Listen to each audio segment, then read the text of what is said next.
Nah ketika kok ekspektasi orang tuaku gede banget ya, tinggi banget gitu ya, sementara aku tuh nggak mampu. Orang tuaku IP-nya minta harus 4 terus gitu ya, Oh. sementara aku tuh kayaknya cuma mampu 31 32 gitu ya. Atau bahkan masih stigma tabu, aduh jangan ke psikiater, nanti kamu dikatakan gila Gila. atau apa Iya. gitu ya. Masih bayangkan kalau misalkan orang-orang depresi yang dia punya kecenderungan menarik diri, punya ide-ide untuk suicide gitu ya, tiba-tiba orang sekelilingnya malah ngecap atau menstigma dia. Iya. Bisa bayangin ya betapa dia Kasihan. istilahnya sudah jatuh tertimpa tangga pula.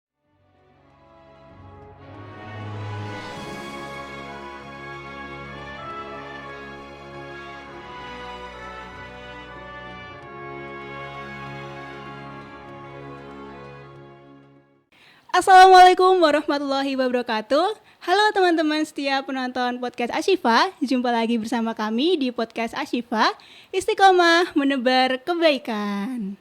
Nah, akhirnya kita udah beranjak di episode terakhir nih teman-teman, yaitu di episode ke-6, yaitu episode terakhir dari rangkaian podcast Ashifa.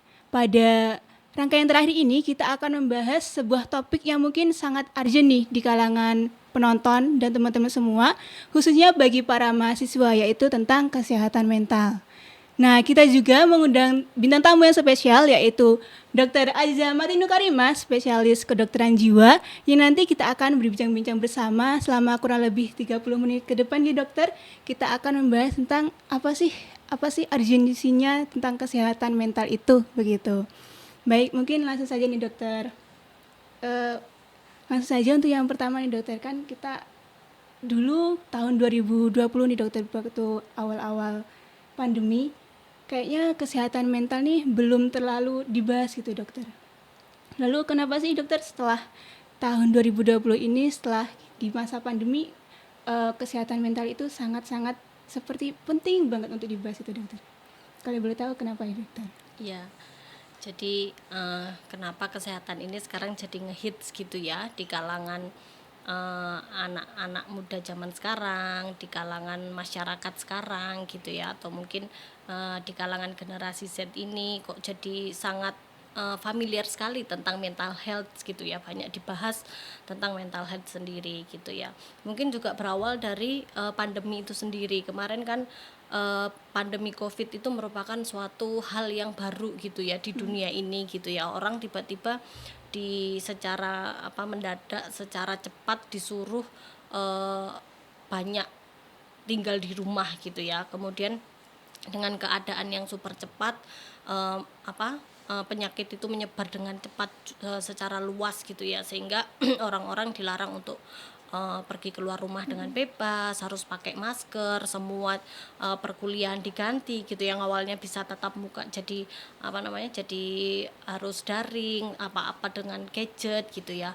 Mungkin dari sisi itu menimbulkan perubahan hidup yang cukup cepat, istilahnya bikin stres juga bagi kalangan orang, sehingga waktu pandemi COVID angka kenaikan gangguan jiwa agak meningkat gitu ya. Di samping itu juga mungkin saat ini pengaruh media juga gitu ya, bagaimana banyak sekali isu-isu mental health yang muncul di media sosial yang banyak diakses orang, kemudian sehingga masyarakat itu menjadi lebih lebih familiar, sering mendengar, sering mengenal, akhirnya mereka lebih concern terhadap hal itu. Selain itu juga mungkin banyaknya sekarang ini psikiater-psikiater yang banyak edukasi di media sosial, banyak mengenalkan apa mental health itu sendiri, gangguannya seperti apa gitu ya, sehingga mental health ini menjadi sesuatu yang istilahnya menjadi hal yang biasa dan penting gitu untuk diperhatikan. Oh ternyata hal-hal seperti ini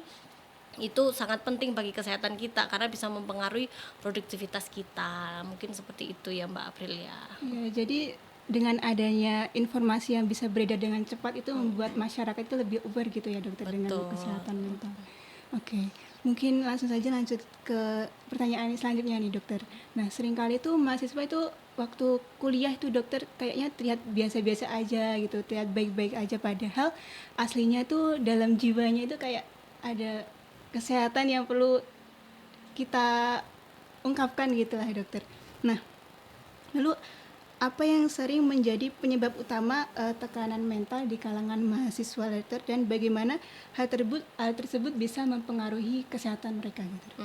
Betul. Ini jadi kalangan mahasiswa ini sekarang juga lagi ngehits gitu ya. Dalam arti ngehits ini banyak sekarang klien-klien kita ini dari kalangan remaja gitu ya.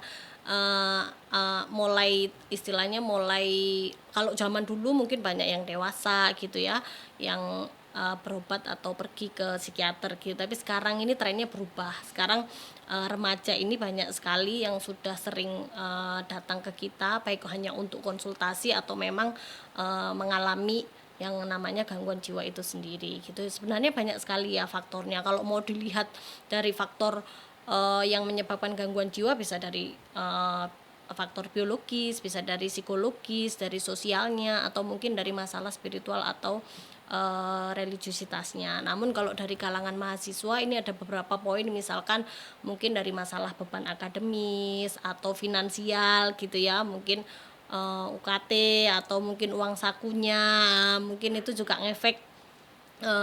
Serasa baik-baik saja tapi ternyata dia memendam nih, kurang gitu atau apa gitu ya, atau mungkin selain beban akademik, UKT juga mungkin ini sosialnya, dalam arti gimana peer groupnya di kampus gitu ya, kan beda antara SMP SMA yang mungkin masyarakatnya itu homogen gitu ya. Oh, temannya cuma Semalang aja mungkin, atau temannya cuma sedaerah itu aja. Tapi kalau mahasiswa ini kan random ya, mulai dari Sabang sampai Merauke bisa jadi satu kampus gitu, dan itu dari ekonomi level bawah sampai atas pun ada jadi satu. Nah, itu juga ketika tidak ada kesiapan hal itu gitu ya, dari segi lingkungan ya, itu juga bisa menjadi benturan atau menjadi stresor. Kemudian juga dari faktor internal mahasiswa itu sendiri, ketika misalkan mekanisme copingnya kurang bagus, atau mungkin pola berpikirnya kurang bagus, mungkin ada trauma masa kecil atau apa yang belum selesai dalam dirinya, itu juga akan mempengaruhi pola dia berpikir, pola dia beradaptasi, pola dia berrelationship dengan orang lain, pola dia menghadapi masalah, sehingga itu juga bisa menjadi stresor dari mahasiswa tersebut gitu ya. Hal-hal mungkin sepele, mungkin dia sering remaja ini kan juga sudah mulai mungkin memperhatikan penampilan gitu ya, memperhatikan mungkin yang laki prestasinya atau apa, yang perempuan kecantikannya atau apa. Nah, ketika itu sering istilahnya kalau sekarang dibully gitu ya, oh kamu kurang cantik atau apa gitu ya, kurang langsing atau apa gitu ya. Apalagi sekarang trennya kan ke arah K-pop yang standar kecantikan itu berbeda. Nah, ketika itu juga bisa menjadi stresor, atau bahkan mungkin yaitu FOMO,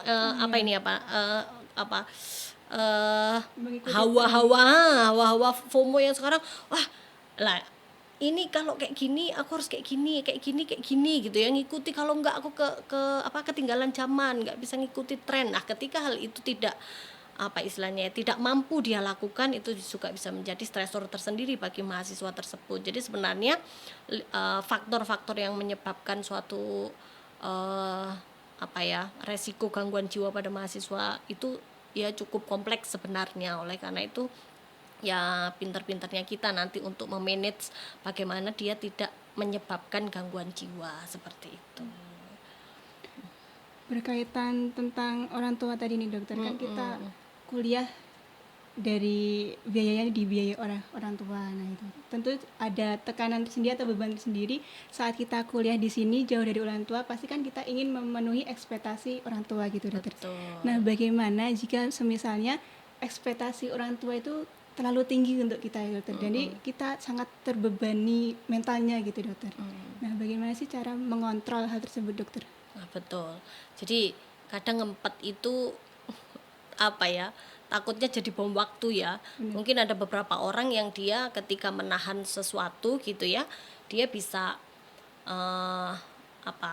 berdamai dengan itu, menyelesaikan hal itu terus hilang gitu. Tapi ada beberapa orang yang ketika dia represi terus, menyimpan hal itu tanpa ada solusinya, hal itu bisa menjadi bom waktu yang suatu saat bisa jadi malah mencetuskan gangguan jiwa gitu ya. Nah ketika kok ekspektasi orang tuaku gede banget ya, tinggi banget gitu ya, sementara aku tuh nggak mampu, orang tuaku IP-nya misalkan minta harus 4 terus gitu ya, Oh, sementara aku tuh kayaknya cuma mampu 31 32 gitu ya. Nah itu mungkin perlu ada rasa keterbukaan ya, komunikasi yang baik antara orang tua itu sama anaknya gitu ya. Apalagi kan zaman sekarang ini kayaknya anak Gen Z ini kritis-kritis ya. ya. Jadi eh apapun itu mereka akan mencoba berpikir sekritis mungkin. Nah, itu mungkin bisa menjadi hal yang bisa dikomunikasikan baik dengan orang tua. Mungkin orang tua masih istilahnya yang tipikal orang yang seperti apa itu kan anaknya yang lebih tahu. Nah, kira-kira bagaimana nih komunikasi efektif yang baik dari sang anak untuk orang tuanya? Tentunya anak ini juga perlu tadi pikiran kritisnya harusnya bisa menjadi poin plus ya bagi anak itu untuk bisa menganalisa orang tuaku itu bisa diajak ngomong ketika apa, misalkan ketika sudah rileks habis misalkan sholat isya, misalkan lagi makan atau habis ngeteh atau apa ini, coba ngomong yang baik atau apa gitu ya. Atau kalau misalkan dia sudah mencoba melakukan itu, menyampaikan bahwa itu terlalu tinggi atau apa ndak mampu, ya mungkin perlu pihak ketiga nih, kira-kira siapa ya yang bisa diajak omong untuk bisa menyampaikan nih ke orang tua. Kadang memang ada beberapa orang tua yang istilahnya anti kritik ya, apalagi dari anak, aduh kamu itu ibu bapak ini sudah istilahnya sudah tua, udah ngerti asam garam kehidupan. Nah, biasanya ada gitu-gitu ya, kalian itu masih tahu apa umur segitu gitu-gitu gitu ya. Dan ada memang karakter orang tua yang seperti itu. Nah mungkin perlulah ada pihak ketiga yang bisa menyampaikan, karena takutnya tadi kalau dia direpresi terus gitu ya dan tidak ada solusinya, memang lama-lama bisa tadi menimbulkan atau rentan terjadi gangguan jiwa gitu. Jadi mungkin perlu latihan untuk komunikasi efektif atau ya istilahnya mencari cara-cara lain yang kiranya bisa untuk disampaikan ke orang tuanya, tentunya ya dengan cara yang baik ya. Jadi jangan sampai, kan anak sekarang itu kadang saking kritisnya dia lupa kalau ibu bapak itu adalah generasi yang lampau, yang dalam tanda kutip masih menjaga ini, harus hormat, dalam arti harus yang maksudnya yang kaku aturannya lah ya. Jangan kalau misalkan bertemu dengan orang kayak gitu ya jangan istilahnya menyamakan dengan kebiasaan yang saat ini. Jadi harus tetap tahu kira-kira sisi mana nih aku harus masuk ke orang tuaku gitu. Jadi memerlukan komunikasi yang baik dan juga saling pengertian gitu ya dokter. Betul sekali. Bagaimana cara berkomunikasi yang baik dengan orang tua agar apa yang ingin kita sampaikan itu bisa dimengerti oleh orang tua kita. Gitu. Lalu nih dokter, tentang self reward atau healing tadi. Misal nih kita udah seharian full kegiatan, lalu di hari Minggu itu tidak ada kegiatan sama sekali. Nah, salah satu self rewardnya mungkin dengan bermalas-malasan seharian. Nah, itu apakah dibenarkan atau tidak, dokter? Boleh saja, asal tetap kalau kita kewajiban 5 waktu tetap gitu ya. Boleh hanya sekedar tiduran seharian nggak apa-apa. Aku kemarin seminggu sudah capek, udah lari sana lari sini, terus sekarang aku cuma pengen baringan aja di tempat tidur, boleh. Apapun itu boleh dilakukan asal tidak berlebihan ya. Misalkan terus akhirnya tidur seharian nggak kenal makan, terus habis itu sholat terbengkalai atau mungkin nggak mandi, kan ya nggak gitu juga. Boleh, prinsipnya jangan berlebihan gitu. Pokoknya jangan berlebihan gitu ya, dokter. Betul. Oke, jadi yang saya tangkap tadi, kita bisa self reward, lalu kita bisa time management dengan baik, kita selesaikan satu-satu tugas kita, jangan memikirkan hal lain, tapi fokus pada satu hal tersebut, baru memikirkan yang lain gitu. Betul. Ya dokter. Oke, mungkin lanjut dokter. Lalu bagaimana sih dokter cara membedakan stres atau yang normal dengan stres yang nggak normal atau udah menjadi seperti sebuah depresi atau gangguan mental yang udah berlebih gitu dokter? Iya. Jadi dikatakan suatu gangguan mental ketika sudah ada masalah di situ, dalam arti sudah ada gangguan di situ, baik dari segi fungsi kita, kalau bahasa PPDGJ-nya itu sudah ada distress dan disability pada diri kita gitu ya. Kadang memang kita nggak menyadari, ternyata aku tuh sudah di level yang banget nih gitu ya, misalkan gampang nangis gitu ya, misalkan dia kok gampang marah, uring-uringan gitu ya, tapi ini ya itu tadi sudah ganggu kerjaan kita, sosialisasi kita terganggu dengan teman gitu ya. Kemudian kita misalkan sudah mau mengerjakan tugas itu kita sudah nggak iso konsentrasi gitu ya, ketika ada rasa nyaman yang terus menerus gitu ya. Atau mungkin aktivitas sehari-hari ini sangat terganggu gitu, nggak bisa kita lakukan dengan kayak biasanya, misalkan kita sekolah kita nggak bisa, masuk kuliah kita nggak bisa, yang ada kita cuma nangis terus, mengurung diri terus, atau mungkin cemas terus-terusan nggak berhenti-berhenti. Sudah apa ini, sudah breathing exercise, sudah healing, sudah apapun kok masih cemas terus-terusan ya, overthinkingnya kok terus-terusan ya, sampai ganggu aktivitas, aku nggak mau makan, nggak mau apa. Nah, ketika sudah terdapat tadi distress atau disability yang mengganggu fungsi kita sehari-hari, itu sudah mengalami gangguan. Jadi sudah berarti sudah banget nih, sudah berlebihan nih, sudah lebih. Nah, tapi ketika misalkan stres itu masih dalam standar normal, dalam arti rentang normal yang kita bisa atasi, kita masih tetap berdaya, kita masih bisa tersenyum ketika misalkan nilai kita jelek gitu ya, kita bisa move on dari itu, yaitu berarti belum mengalami gangguan seperti itu. Oke. Lalu ada lagi nih dokter, kadang di kalangan mahasiswa itu banyak dengan kata-kata lagi burn out atau lagi down gitu mentalnya dokter. Nah, itu hal tersebut tuh biasanya dikarenakan kita sudah banyak banget kegiatan, dan juga hal tersebut juga bertumpukan dengan banyak tugas, dan juga lagi mendekati ujian nih dokter. Ada nggak sih dokter tips untuk kayak manajemen waktu, mungkin bagaimana cara mengatasi hal tersebut dokter?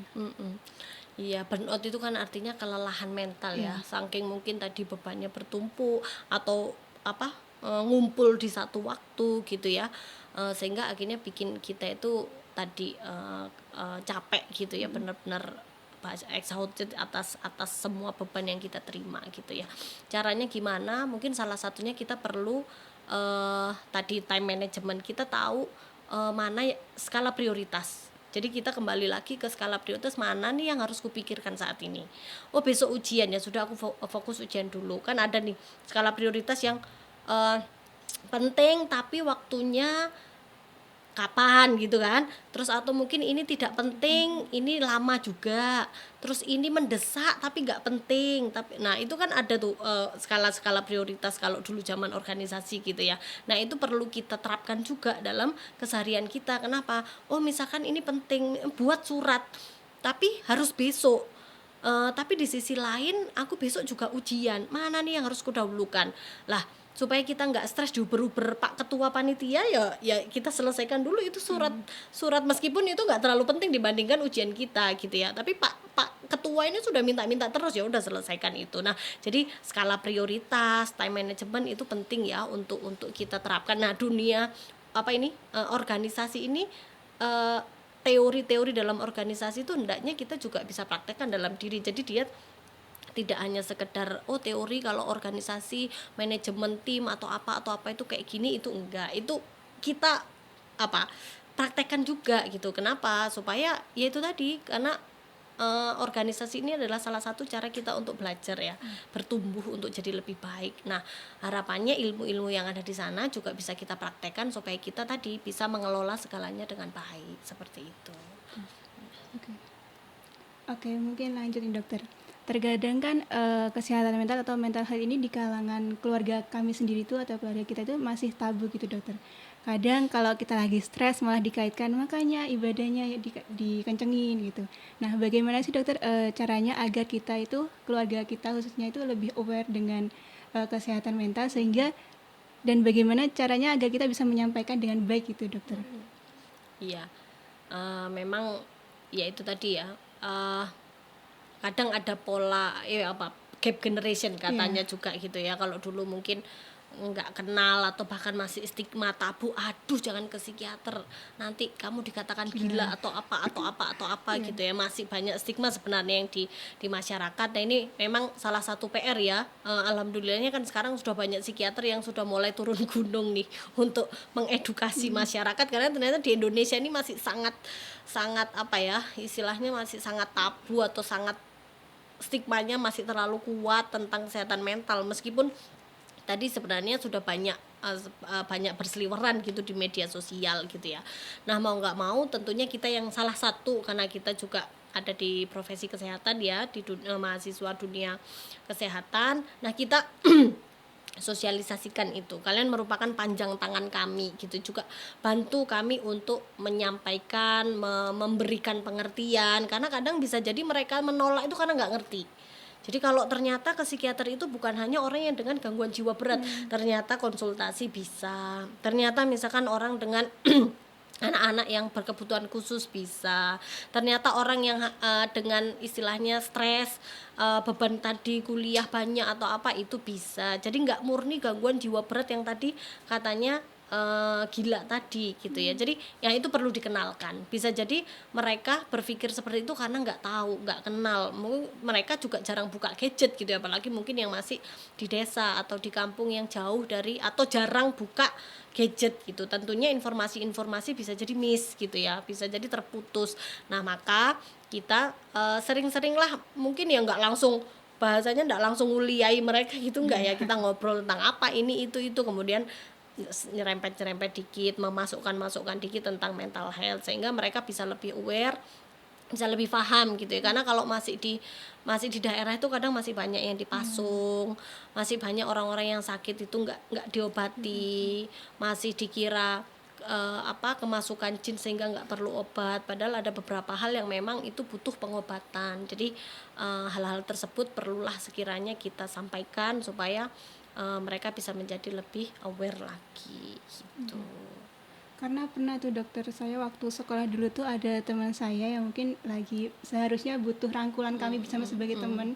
Lalu saat kita ada teman-teman lain yang tahu kalau dia lagi konsultasi sama dokter kejiwaan atau gimana, itu malah dijauhi dokter. Karena kayak ya anak itu kok gini sih, seringnya gitu. Padahal hal tersebut sangat butuh rangkulan kami bersama sebenarnya dokter. Iya, itu kan miris ya. Iya, miris sekali itu. Bayangkan kalau misalkan orang-orang depresi yang dia punya kecenderungan menarik diri, punya ide-ide untuk suicide gitu ya, tiba-tiba orang sekelilingnya malah ngecap atau menstigma dia. Bisa bayangin ya betapa dia istilahnya sudah jatuh tertimpa tangga pula. Makanya nah ini perlu kita peduli, lebih terbuka lagi, lebih buka mata, buka telinga sekitar kita, lebih aware, lebih peduli diapakno gitu ya, harus diapakan. Minimal merujuk atau mengenalkan ke psikiater, ke psikolog itu juga penting ya, karena kadang mereka nggak tahu harus kemana. Saya nggak ngerti dok, saya ada masalah kayak gini gitu tuh nggak ngerti, saya baru tahu sekarang kalau ternyata bisa ke psikolog atau psikiater. Nah itu juga penting kita untuk sampaikan gitu. Jadi menormalisasikan untuk konsultasi itu harus ya dokter ya. Bukan menormalisasi ya, jadi ya mengedukasi ya, memberitahu ya. Gitu ya.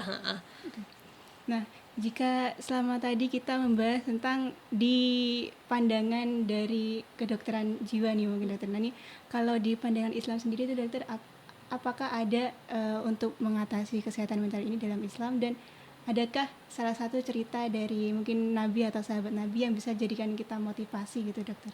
Iya, sebenarnya banyak ya. Kalau misalkan ngomongin tentang tauladan atau ngomongin tentang contoh-contoh yang sudah berikan oleh Rasulullah sama para sahabat gitu ya.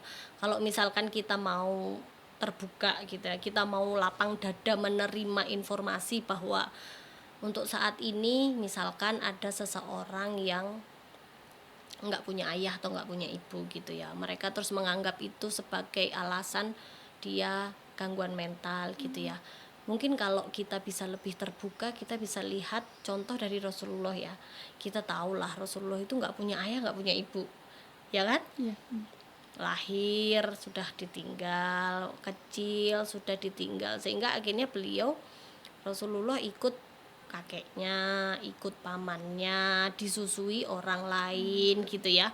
Kalau kita mau mencari kesalahan orang tua kita atau masa lalu kita pasti dapat kok, karena kita manusia. Mau cari yang model apa istilahnya ya, toksik lah, model inner child saya tidak tuntas atau apapun dapat gitu ya. Karena itu tadi kita manusia. Namun ketika kita apa ya, berpikir lebih terbuka, misalkan Rasulullah itu loh, dulu juga nggak punya bapak, nggak punya ibu, beliau juga keras hidupnya, 9 tahun 12 tahun udah harus dagang ke Irak jauh, menggembala kambing. Kalau kita bayangkan beliau hidupnya juga keras, juga susah. Ngembala kambing itu kan nggak kayak ngembala ayam, kir ayo masuk kandang, kan nggak gitu. Kita lihat kambingnya berapa, segitu luas di tanah lapang gitu ya. Ada lagi juga beliau harus berdagang, betapa capeknya juga beliau berdagang, namun beliau survive. Nah kira-kira kok bisa ya gitu loh.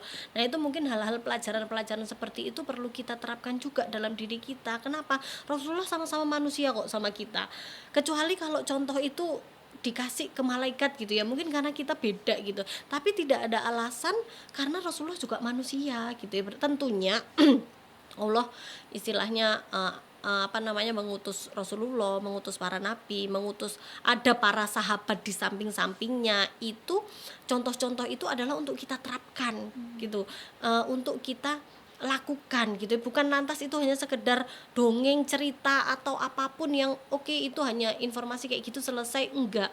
Tapi bagaimana itu bisa kita praktekkan. Oh kalau misalkan aku nggak punya ayah, nggak punya ibu, terus aku butuh uang, aku harus sekolah atau apa, ya udah, mungkin bisa kita dengan kerja atau dengan apa, sebisa kita, semampu kita. Karena kan ada ayat yang Allah kasih nggak akan kasih ujian, Allah akan kasih ujian sesuai dengan kemampuan hambanya. Nah ketika kita, nah ini juga ya penting untuk ketika paham, kita harus beriman terhadap takdir kita, takdir baik ataupun takdir buruk.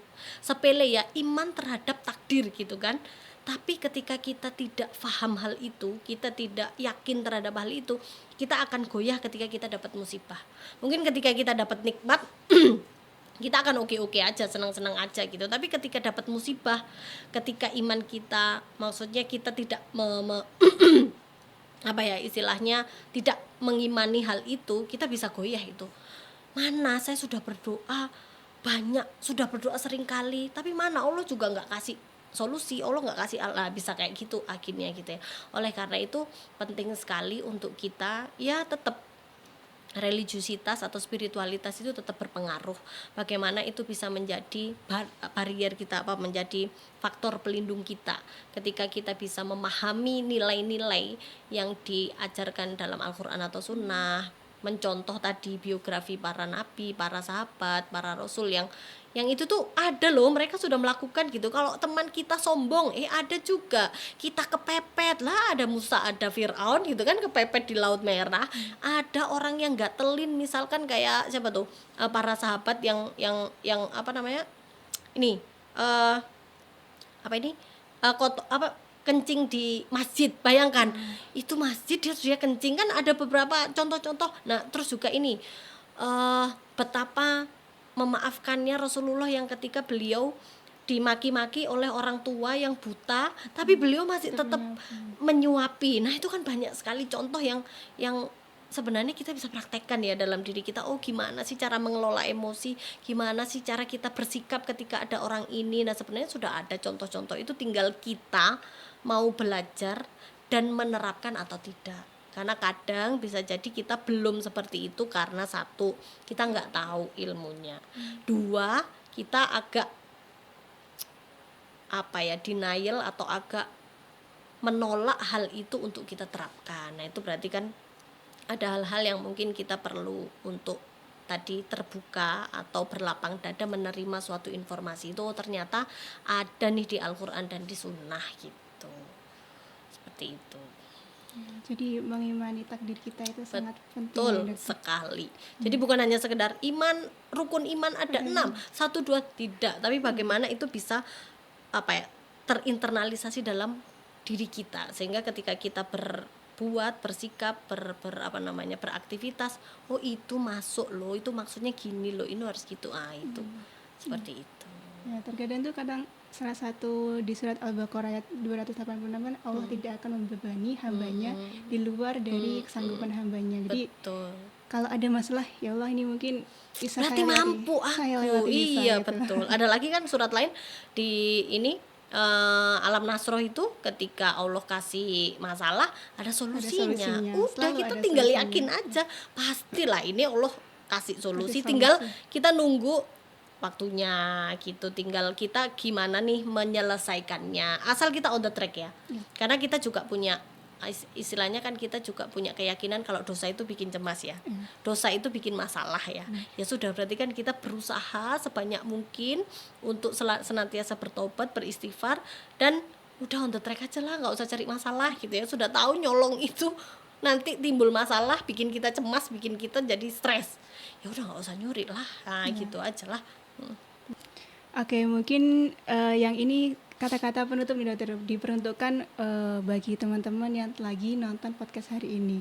Mungkin kata-kata motivasi bagi teman-teman yang sekarang mungkin lagi capek, lagi lelah dengan semua kehidupannya sekarang, lagi stres gitu. Mungkin dokter.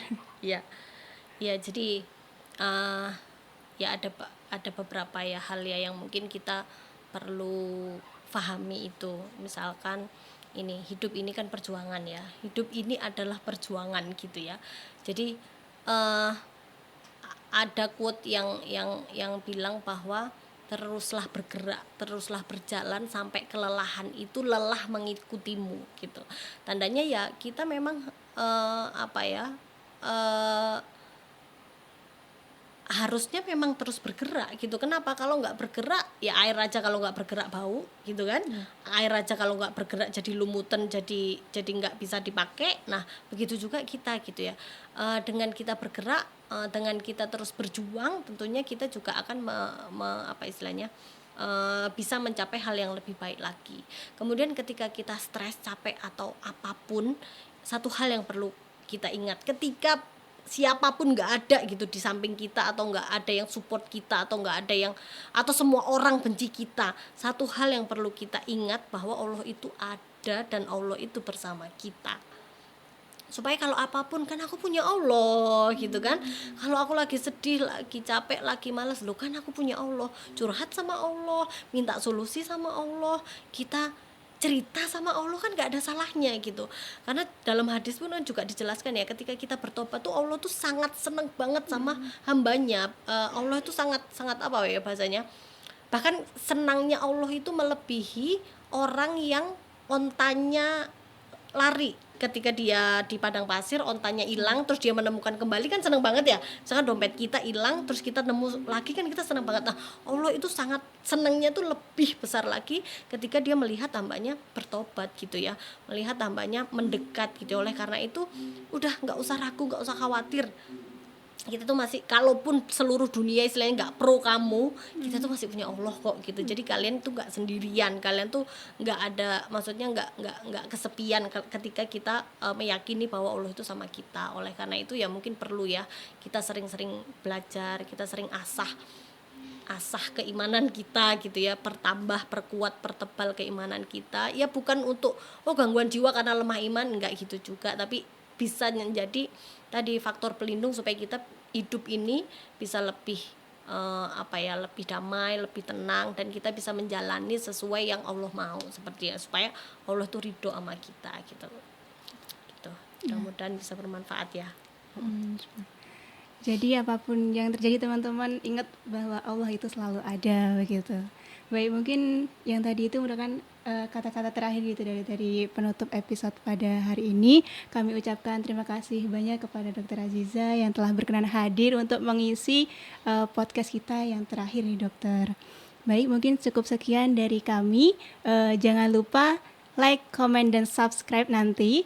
Dan bertemu lagi di podcast selanjutnya di tahun depan. Terima kasih. Wassalamualaikum warahmatullahi wabarakatuh. Waalaikumsalam warahmatullahi wabarakatuh.